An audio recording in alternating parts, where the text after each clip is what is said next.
নমস্কার, সবাই কেমন আছেন? আজকে হাঁটতে হাঁটতে গল্পের পর্ব 5। এখানে এখনও ঠান্ডা ঠান্ডাই চলছে, ঠান্ডা খুব একটা কাটেনি, কম বেশি চলছে আর কি।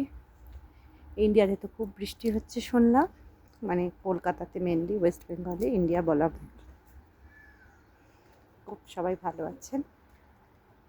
হালকা রোদ বেরিয়েছে, তাই লাঞ্চের পরে নিচে এসেছি একটু রোদে হাঁটবো বলে, আর তখনই মনে হলো একটু গল্প করি। আমি তো গল্প করতে খুব ভালোবাসি।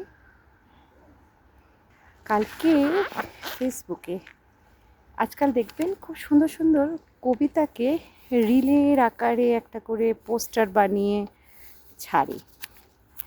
কবিতাগুলো বেশ ভালো লাগে, কারণ সবসময় তো আর সব বই, বাংলা বই বিশেষ করে নাইরবিতে আমি পাই না, তো এইভাবে পাওয়া কবিতাগুলি পড়তে আমার ভীষণ ভালো লাগে। এখন যেহেতু ওখানে ভীষণ বৃষ্টি হচ্ছে ওয়েস্ট বেঙ্গলে, কেউ মনে হয় এটাকে পাঠিয়েছিল, মানে পোস্ট করেছিল, নবনীতা দেবসেনের লেখা বৃষ্টি পড়লে।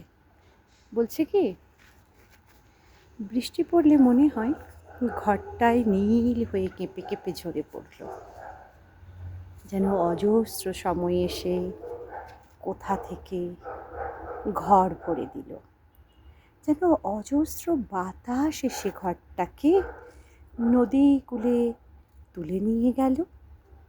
নৌকা হয়ে ভাসলুম, ভিজলুম, দুলতে দুলতে কাঁপতে কাঁপতে চললুম। ওই দেখা যায় মোহনার রেখা, যেন চারিদিকে ঢেউ ফুঁসে উঠছে, যেন কেউ কোনো দিকে নেই, যেন গভীর কান্নায় গলা বন্ধ হয়ে যায়, যেন ভয়াল কঠোর কান্না ঘরটার কণ্ঠ রোধ করে। কেমন আশ্চর্য নব 10 দিক মুহূর্তে চমকায়, যেন সব কিছু ঠিক আসল চেহারা হয়ে যাবে, যেন সবই নাচ, সবই ছন্দ, সব কিছু রং করা আলো। ঘুম ভেঙে বৃষ্টি দেখলে মাঝে মাঝে এই রকম হয়। তখন প্রার্থনা করি, হে আকাশ, ঘর ভেঙে আরও বৃষ্টি দাও। খুব সুন্দর না? বৃষ্টিকে ভালোবেসে এমন করে ডাকা আমরা বোধহয় সহজে করি না, কিন্তু কবি মন তো এমনভাবে বৃষ্টিকে আহ্বান, বৃষ্টিকে ভালোবাসা তারা পারে।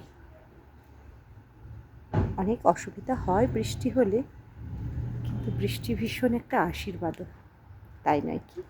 আপনারা কি বলেন? ভালো থাকবেন।